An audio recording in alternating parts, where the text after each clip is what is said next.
Bagaimana pendapat Ustaz tentang kitab Al-Hikam? Kitab Hikam ditulis oleh Imam Ibnu Athaillah As-Sakandari. Sakandari artinya Iskandariah, 200 km dari Kairo. Kata-kata hikmahnya bagus luar biasa. Orang yang dapat ijazah Hikam ini Ustaz Hasbullah. Ustaz Hasbullah ekonomi Islam itu punya ijazah kitab Hikam. Artinya dia mengambil kitab itu dari gurunya dengan sanad-sanadnya. Aku ambil ijazah Hikam ini kepada gurunya, dari gurunya sampai ke Athaillah Sakandari. Siapa yang mau belajar kitab Hikam? Al-Hikam. Hikam jamak dari hikmah, karena isinya adalah hikmah. Hikmahnya bagus-bagus, cantik-cantik, luar biasa. Dari mana dapatnya? Ilham.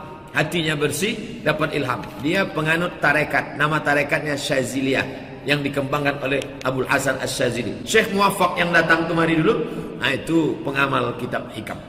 Al-Hikam karya Ibn Athaillah, seorang ulama yang lahir tumbuh besar di kota Iskandariah, Mesir. Di kota itu, di Wasa itu banyak ulama besar. Sebetulnya Ibn Athaillah adalah bukan ahli tasawuf di awalnya. Di awalnya beliau adalah ahli fikih, ahli hukum. Nah, karena beliau ahli fikih, ahli hukum, dewasa itu tidak bisa menerima ilmu tasawuf. Pada awalnya gak bisa menerima ajaran-ajaran sufi. Dan Ibn Athaillah menentang ilmu-ilmu tasawuf yang tersebar di Iskandariah. Suatu ketika Ibn Athaillah mengeluarkan kalimat yang keras, ya, ucapan yang keras, menegur seorang sufi yang ternama di Iskandariah, yaitu Syekh Abu Abbas Al-Mursi. Teguran keras tersebut rupanya membuat Ibn Athaillah berpikir. Setelah mengucapkan teguran lewat murid-murid Syekh Abu Abbas Al-Mursi, pulang ke rumah, Ibn Athaillah berpikir, saya ini menegur seseorang, menghakimi seseorang tanpa saya mengenal ajarannya langsung. Saya cuma mengenal ajarannya dari murid-muridnya. Ini sesuatu yang nggak benar, sesuatu yang nggak betul. Makanya Ibn Athaillah pun menyatakan, saya akan datangi majelisnya. Kalau dia betul, ya saya akan terima kebenarannya. Kalau dia salah, ya udah, akan semakin jelas salahnya. Maka Ibn Athaillah besoknya datang ke majelis Syekh Abu Abbas Al-Mursi rahimahullah, seorang sufi di masa itu di kota Iskandariah, yang ajarannya semula ditentang oleh Ibn Athaillah. Nah, ketika hadir di majelis Syekh Abu Abbas Al-Mursi, Ibn Athaillah terkejut karena majelisnya sangat terasa kental rohaninya. Kemudian ilmu yang disampaikan, yang diucapkan sangat berbeda dari apa yang beliau dengar dari orang-orang. Maka jatuh cintalah Ibn Athaillah kepada Syekh Abu Abbas Al-Mursi. Beliau pun pulang ke rumah. Sampai di rumah gak bisa tidur. Ya, terus merenungkan ucapan Syekh Abu Abbas Al-Mursi. Dan beliau berkata, besok saya harus datang lagi. Ya, ini ilmu-ilmu yang disampaikan, ilmu yang tidak saya dengar dari apa yang saya pelajari selama ini. Besoknya beliau kembali ke majelis Syekh Abu Abbas Al-Mursi rahimahullah. Dan ketika melihat kedatangan Ibn Athaillah, Syekh Abu Abbas Al-Mursi pun bangkit berdiri menyambut Syekh Ibn Athaillah. Saat itulah Ibn Athaillah yang semula benci, yang semula gak suka, ya, yang semula gak cocok, yang semula mengkritik dengan keras, ketika melihat Syekh Abu Abbas Al-Mursi, Ibn Athaillah pun menyatakan, wallahi, demi Allah, sungguh aku sangat mencintaimu. Ikhwani rahimakumullah, dari sini kita bisa memetik pelajaran, ya. Apa itu? Jangan suka menghakimi orang lain tanpa kita meneliti dulu kebenaran dari berita yang kita dengar. Jangan mendengar dari orang-orang kemudian menghakimi orang lain. Datangi yang bersangkutan, tanya langsung, ya, dan minta penjelasan apa maksudnya. Tabayyun, sehingga tidak terjadi salah paham dan kita tidak rugi. Ya, kita tidak rugi. Ibn Athaillah, karena beliau tidak ada kesombongan dalam hatinya, ya, karena ada insaf, ya, hatinya itu juga mau belajar dari orang lain. Beliau pun mendatangi dengan gentle orang yang beliau benci, orang yang beliau musuhi ajarannya. Nah, saat mendengar langsung ternyata ajarannya benar, ya, ajarannya betul, nggak salah, beliau pun menjadi muridnya, bahkan melamar menjadi muridnya. Ibn Athaillah pun akhirnya menjadi murid kesayangan Abu Abbas Al-Mursi. Nah, dalam pelajaran belajar kepada Syekh Abu Abbas Al-Mursi rahimahullah, Ibn Athaillah menulis, ya, di awal-awal belajarnya beliau menulis kalimat-kalimat hikmah hasil perenungan selama belajar. Kalimat-kalimat hikmah itu beliau tulis di lembaran-lembaran kertas, kemudian beliau sodorkan kepada gurunya. Guru, saya menulis ini. Gurunya pun membaca. Selesai membaca, gurunya berkata, sungguh, ya, sungguh engkau telah menulis pikiran-pikiran pokok, poin-poin penting yang ada dalam kitab Ihya Ulumuddin. Dan lembaran-lembaran itulah yang saat ini akan kita pelajari, yang kita kenal dengan kitab Al-Hikam.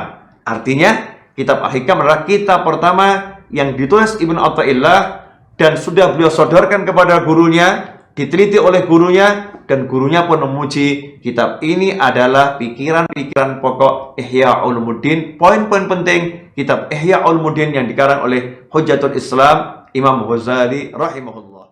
Artinya beliau tidak ingin lah gara-gara kita terlalu pakem tajwid kemudian menganggap siapa saja baca Quran salah kemudian tidak dapat pahala. Bisa saja hamalahum ala ayakra'ul Qur'ana apa mahabbatuhum wa iskuhum wa kada wa kada. Jadi akhirnya saya jadi tahu, oke secara makhraj salah, tapi iseknya benar, mahabbahnya benar, brontonya benar. Jadi sebetulnya Abdullah itu punya sekian makalah tentang ilmu. Hikam juga gitu. Nur nak cah santri ngaji Ihya itu jauh oleh, tapi nak hikam mojo. Maksudnya beliau entah kalau setelah itu Abdullah itu melarang siapa saja santri ngaji hikam tuh dilarangnya ada kelas tertentu untuk boleh ngaji hikam. Nah, kenapa saya cerita ini? Karena saya masih ingat betul di antara wasiatnya Mbah Mun itu. Pirroh sebab apa Fatihah kok ihdinas siratal mustaqim, bukan siratoka tapi siratal ladzina an'amta alaihim. Dawe Mbah Mun fa inna Allaha ta'ala la ya'kul wa la yashrab wa la yanqih wa la kadza wa kadza. Allah itu tidak makan, tidak minum, tidak tidur. Sehingga kita tidak bisa niru Allah. Tapi yang makan tidur itu manusia. Sehingga kalau ingin dekat Allah ya niru siratal ladzina, bukan siratoka. Kita cara tidur niru Kanjeng Nabi, niru ulama, cara makan, cara minum, niru Allah tidak bisa. Makanya bukan ihdinas siratal mustaqim siratoka tapi siratal ladzina an'amta. Maka dalam beragama itu butuh master, butuh panutan. Ya tentu Mbah Mun oleh ngendikan pakai luwet orang-orang kuno. Cara Mbah Mun pakai cantolan. Maka saya punya makalah banyak dari Bapak, dari Mbah Mun, dari Mbah Zubair, dari sampai saya itu hafal sanad sampai Rasulullah SAW. Karena yang bisa mengawal ilmu itu sanad.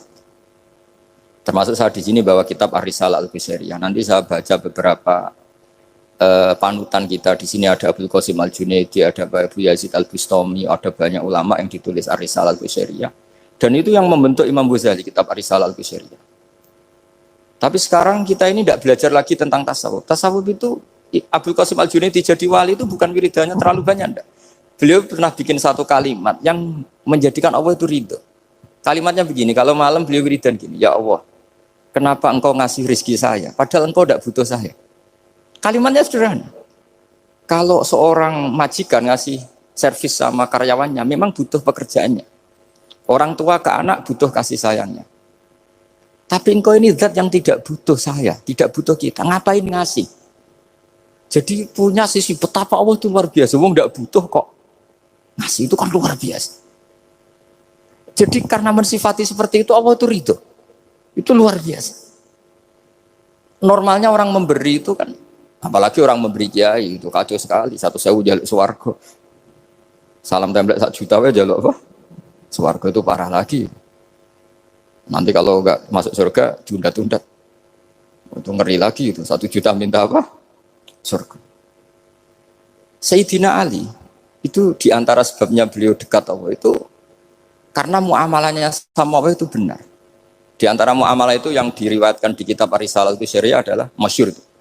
Kafani izzan antakuna li rabban wa kafani fakhran an akuna laka abdan. Tiap malam dia beritanya itu, ya Allah, saya sungguh sangat mulia karena engkau yang jadi Tuhan. Coba kalau saya dituhani manusia yang mati atau dituhani siapa yang mati juga. Wa kafani fakhran an akuna laka abdan. Saya ini bangga sekali karena jadi budakmu, jadi hamba zat yang tidak mati. Jadi pakem-pakem yang menjadi masyrob kalau dalam bahasa tasawuf itu yang menjadikan wali. Sehingga yang dikatakan ibadah itu apa? Ma'rifatullah. Mengenali Allah secara benar. Jadi jangan kira wali-wali dulu terus terlalu istiqomah, ada juga. Mereka punya pakem yang menjadikan Allah itu ridho. Saya beri contoh nih di sini banyak makalah nanti saya beberapa baca tabarruk. Banyak riwayat dari orang-orang sufi. Nabi Ibrahim itu pernah ketemu orang Majusi. Beliau terkenal sakhok, terkenal sakhian. Ketika ketemu orang Majusi, ya Ibrahim saya ini sehari saja ngasih makan saya. Kamu kan tukang ngasih makan orang. Terus ya tapi bisyarti antus lima, kamu harus Islam. Fikihnya Nabi Ibrahim adalah kalau saya menolong dia berarti nolong orang kafir. Setelah orang itu lewat berlalu karena Nabi Ibrahim nggak mau hormat, Allah memberi wahyu ke Nabi Ibrahim. Kenapa ya Ibrahim tidak kamu terima 1 hari, kamu kasih makan 1 hari? Ya karena dia Majusi. Kata Allah, dia umurnya berapa? 60 tahun. Tanyakan, pernah kelaparan kan hanya hari ini? Iya ya Allah. 60 tahun dia kafir tak kasih makan. Minta kamu sehari aja kok gak boleh. Akhirnya Nabi Ibrahim dipanggil orang Majusi, dikejar dipanggil. Ayo tak kasih makan 1 hari. Kok kamu sekarang jadi baik? Habis ditegur Tuhan. Terus kata, ahakada yu'amiluni, apa seperti itu Tuhanmu mengu'alamalai saya? Ya na'am. Akhirnya Islam orang Majusi. Jadi itu lagi-lagi ilmu. Jadi yang dikatakan ilmu itu nyuwun sewu, satu teori atau kalimat atau apa saja yang menjadikan kita ini pakem. Meskipun pakem itu kadang sulit diterima orang-orang khusyuk. Orang khusyuk itu ya nyuwun sewu ada sisi nakalnya. Makanya Mbah Mun sering kayak jargon masyhur. Zada khusyuan, zada jalan, tambah khusyuk, tambah bodoh. Bukan bodoh dengan makna salah itu enggak. Memang kadang terus anti ilmu. Misalnya gini, ini contoh yang karena saya ini mengkhidmati ilmu, saya beri contoh yang urusan ilmu. Ada orang sujud diinjek orang fasik, kepalanya diinjek orang fasik. Terus si orang yang sujud tadi ini ada di Sahih Muslim, juga ada di Ihya. Wallahi la yaghfiru wallahu laka. Pakai sumpah, wallahi la yaghfiru wallahu laka. Allah langsung mewahyukan ke Nabi fi hadzal zaman, fi tilkaz zaman atau fi dzalikaz zaman. Man dzalladzi yata'alla alayya alla aghfira li fulan qad ghafartu lahu wa ahbattu amalak. Katakan ke orang itu, siapa yang mencatut nama saya yang hanya berstatus tidak memaafkan. Itu enggak fair. Saya ini Tuhan kok bisa yaghfir, bisa yu'adzib. Kok sifat saya tinggal 1 yu'adzib itu gimana? Dicatut separuh itu Allah tidak terima. Tapi kalau kita baca Quran, saya ini sama orang fasik ya benci. Saya ini orang soleh, setidaknya pura-pura soleh lah. Karena di depan para kiai. Tapi mau tidak mau. Ketika Allah mensifati dirinya tentang orang munafik gimana? Wa yu'adzibal munafiqina in sya'a au jatuh. Ini cocok tidak cocok, potensi memberi tobat itu ada. Meskipun sama kalau orang munafik, tapi ya tetap bacanya wa yu'adzibal munafiqina ya in sya'a au jatuh. Rasulullah kayak apa bencinya dengan Wahsy karena qatilu Hamzah. Tapi Nabi tunduk sama konstitusi Quran. Laisa laka minal amri syai'un aw yatuba alaihim aw yu'adzibahum. Akhirnya Allah malah memberi tobat sama qatilu Hamzah yaitu Wahsy. Ini pentingnya baca lagi. Kalau kita tidak baca, hanya khusyuk saja, tidak baca, pasti sama orang yang menginjak orang sujud tadi, yang nginjak pasti salah, nggak dimaafkan. Bongso pasti. Pertanyaannya adalah, betulkah Allah punya sifat 1, yaitu yu'adzib? Makanya kalau kita baca, misalnya baca Quran, walillahi mulkus samawati wal ard, ya sudah, yaghfiru liman yasha wa yu'adzibu man yasha. Kalau nuruti rasa kita, ya inginnya ke kita, yaghfir, ke orang lain yu'adzib. Tapi Tuhan kan nggak terima. Saya ini Tuhan kok didikte makhluk saya ini gimana? Nggak bisa. Sehingga ya ini lagi-lagi ilmu. Imam Syafi'i itu dulu nggak suka sama orang kaya. Saya berkali-kali ceritain. Karena dia dididik Sufyan As-Tsauri, Sufyan bin Uyainah. Tapi ketika ketemu Imam Malik itu kaya raya. Meskipun dia hidupnya sederhana, tapi kaya raya. Pas beliau mau, Imam Syafi'i dia agak-agak sopan kalau sekarang tanya. Setelah jenengan, ilmu yang saya harus ambil siapa? Kata Imam Malik, yang sealim saya itu sudah meninggal Abu Hanifah, tapi muridnya masih, namanya Muhammad bin Hasan Asy-Syaibani. Kamu datang ke sana. Semalam itu Imam Malik dikasih uang 500 dinar. Padahal 1 dinar itu 4,25 gram. Bisa dihitung berapa ratus juta. Terus paruhnya dikasihkan Imam Syafi'i. Nah, tidak kasangoni. Pagi-pagi diajak ke Baki. Dulu Baki itu ada kafilah rental unta. Mana kafilah yang mau ke Irak? Kita, ya sudah ini antar, tak bayari. Diantar Imam Syafi'i. Diantar ke Imam Muhammad bin Hasan Asy-Syaibani di Irak. Itu ketemu Muhammad bin Hasan Asy-Syaibani pertama itu apa? Beliau itu kalau ngitung uang di meja. Emas-emasnya di meja, uangnya dolar, semuanya di meja. Tambah kaget, ini saya sama Imam Malik ingkar, ini malah lebih parah lagi. Kata Muhammad bin Hasan Asy-Syaibani, Atak jabu min hadza. Kamu kagum dengan ini merasa aneh? Iya. Ya sudah ini tak kasihkan orang fasik. Tigo demenan, tigo judi. Jangan, jenengan saja. Kalau jenengan kan orang soleh dipakai kebaikan. Berarti orang soleh boleh kaya. Angsal-angsal kan. Semenjak itu Imam Syafi'i kebablasan. Sampai fatwa kiai fakir itu haram. Kiai bisa bikin rumah bagus, bikin rumah jelek. Haram. Suasa al-Islam ya Allah wala yulah. Nah lagi-lagi kebetulan kita sebelum ngaji Imam Syafi'i sudah seperti itu. Jadi ini justifikasi. Lagi-lagi itu ilmu. Seorang lagi-lagi itu ilmu. Akhirnya saya baca kitabnya Imam Sa'roni namanya Al-Minanul Kubro. Itu beliau cerita wa mimma manallahu alaihi. Kesannya kayak orang sombong. Tapi sebetulnya yang sopan itu yang sombong. Karena Imam Sa'roni kan bilang, kamu harus memaklumatkan diri kalau antum minal ulama il amilin. Kamu termasuk ulama yang amilin. Terus ditanya sama orang-orang, bagaimana kalau nyatanya ndak? Kamu tadi subuh sholat, iya saya sholat. Kamu tadi zuhur sholat, iya saya sholat. Kenapa ketika kamu maksiat ingat terus, ketika kamu taat tidak ingat? Berarti kamu anggap Allah itu menyesatkan kamu tok, tapi tidak pernah ngasih hidayah sama kamu. Pas delok rondo ning dalan kok maksiat, bar sholat atau syukur, bar zuhur atau syukur, bar asar. Berarti kan nyifati Allah, hari ini Allah ngasih saya maksiat.